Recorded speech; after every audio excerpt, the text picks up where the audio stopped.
প্ৰসাদ মুৰ্দাবাদ মুৰ্দাবাদ মুৰ্দাবাদ কামাখ্যা প্ৰসাদ লাই লাই চাইছে আমাৰ জনগোষ্ঠীটোক ভোটৰ অংক কৰে গতিকে আদিবাসী ছাত্ৰ সন্থা এই বিজেপি চৰকাৰক অসমত আৰু ভাৰতবৰ্ষত চৰকাৰ সহায় কৰিছিলোঁ আৰু বিজেপি চৰকাৰ আৰু আমাৰ অসমৰ মুখ্যমন্ত্ৰী কৈছিলে যে 90% চাচ আদিবাসীসকলৰ ST হৈ গৈছে মাত্ৰ 10% বাকী আছে আমাৰ অসমত বিজেপি চৰকাৰৰ গঠন কৰা কিন্তু আজিলৈকে দেখিছোঁ আমাৰ আদিবাসী জনগোষ্ঠীৰ চাচ শ্ৰমিকৰ সমস্যা ছাত্ৰ সন্থা আৰু জানি শক্তি মহিলা সমিতি আমি যুটীয়াভাৱে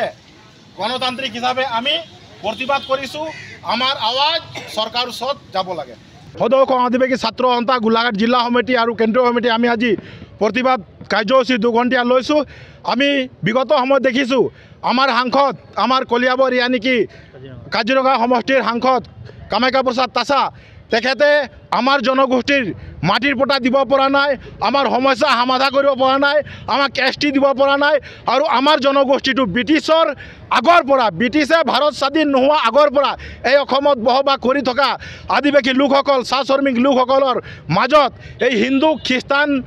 নামাকৰণ লৈ পেলাই তেওঁ ৰাজনীতি কৰিব বিচাৰিছে আৰু ভাগ ভাগ কৰিব বিচাৰিছে তেখেতক আমি সকীয়াই দিছোঁ তেখেতৰ কাম কি আমাৰ কাজিৰঙা আমাৰ এই কাজিৰঙা সমষ্টিৰ পৰা কামাখ্যা প্ৰসাদ তাছাক আমি যে সাংসদ বনাইছোঁ কিয়ৰ কাৰণে সাংসদ বনাইছোঁ তেখেতক আমি এই ইলেক্ট্ৰনিক মিডিয়াৰ আগত বহি পেলাই তেখেতে এই হিন্দু এই খ্ৰীষ্টান তেওঁলোকে ST নাপায় তেওঁলোকে মাটি পাটা নাপায় এইবিলাক ক'বলৈ তেখেতক আমাৰ জনগোষ্ঠী আৰু আমি তেখেতক সাংসদ বনা নাই তেখেতক আমি সাংসদ বনাইছোঁ আমাৰ জনগোষ্ঠী চাহ শ্ৰমিক নিৰি খাটি খোৱা কষ্ট কৰা 200-250 হাজিৰা কৰা শ্ৰমিকসকলে আজি সাংসদ বনাইছে যে এই বিজেপি চৰকাৰখন এই চাহ শ্ৰমিকৰ মাটিৰ পাটা দিব এই চাহ শ্ৰমিক বৃদ্ধি মজুৰি বৃদ্ধি কৰিব সেই বুলি তেখেতক সাংসদ বনাইছে আৰু চৰকাৰখনক গঠন কৰিছে গতিকে এই চৰকাৰখনক দেখিলোঁ এই চৰকাৰখনক এই চাহ শ্ৰমিক আৰু আমাৰ জনগোষ্ঠীক অকল ভোটৰ অংকত ভোটৰ স্বাৰ্থত তেওঁলোকে আমুক দিম ST দিম মাটি পাটা দিম আমাৰ চাহ শ্ৰমিকৰ দৰমহা 351 টকা বঢ়াই দিম এই এনেকুৱা কৰি কৰি ৰাম ঠগন দি অকল ভোটৰ অংকত তেওঁলোকে কাম কৰি আছে আমি স্পষ্টভাৱে আজি কামাখ্যা প্ৰসাদ তাছাক আমি সকীয়াই দিছোঁ তেখেতে ৰাজহুৱাভাৱে মাপ খোজক তেখেতে কিয় হিন্দু খ্ৰীষ্টান বুলি আমাৰ জনগোষ্ঠীটোক ভাগ ভাগ কৰিব বিচাৰিছে তেখেতক কি কাৰণে আমি ভোট দিছোঁ আমাৰ সমস্যাবিলাক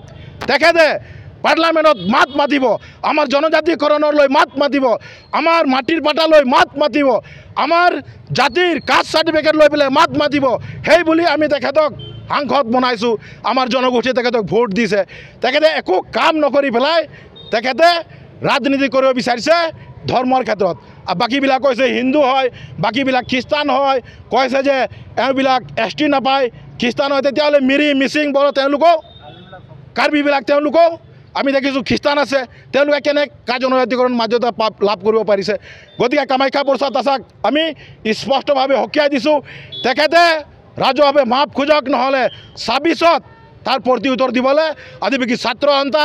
আমাৰ মহিলা সমিতি আৰু চাহ শ্ৰমিক আদিবাসী জনগোষ্ঠী সাজু হৈছে 26ত প্ৰতি উত্তৰ দিবলৈ আৰু মুখ্যমন্ত্ৰীক আমি স্পষ্ট কৰি দিব বিচাৰিছোঁ তিনিচুকীয়া বৰধুমচা আদিবাসী মহাসভাত তেখেতে কৈছিলে যে জনজাতিকৰণ 90% হৈ গৈছে মাত্ৰ 10% বাকী আছে কিয়ৰ কাৰণে 10% আজিলৈকে সম্পূৰ্ণ কৰিব পৰা নাই ক'ত এইটো লাগি ধৰিছে নে ভোটৰ অংকত আপুনি এনেকৈ কৰিছে নে আমাক কি কৰিব বিচাৰিছে যে 90% চাহ শ্ৰমিকৰ আদিবাসীসকলৰ ST জনজাতিৰ কাম হৈ গৈছে বুলি কৈছে আৰু তেওঁলোকে 10% এতিয়ালৈকে কেলেই কৰিব পৰা নাই তাৰমানে আমি বুজি পাইছোঁ আমাৰ জনগোষ্ঠীক আদিবাসী জনগোষ্ঠীক এই চাহ শ্ৰমিকসকলক অকল ভোট ল'ব বিচাৰে তেওঁলোকে বাকী একো কাম কৰিব নিচাৰে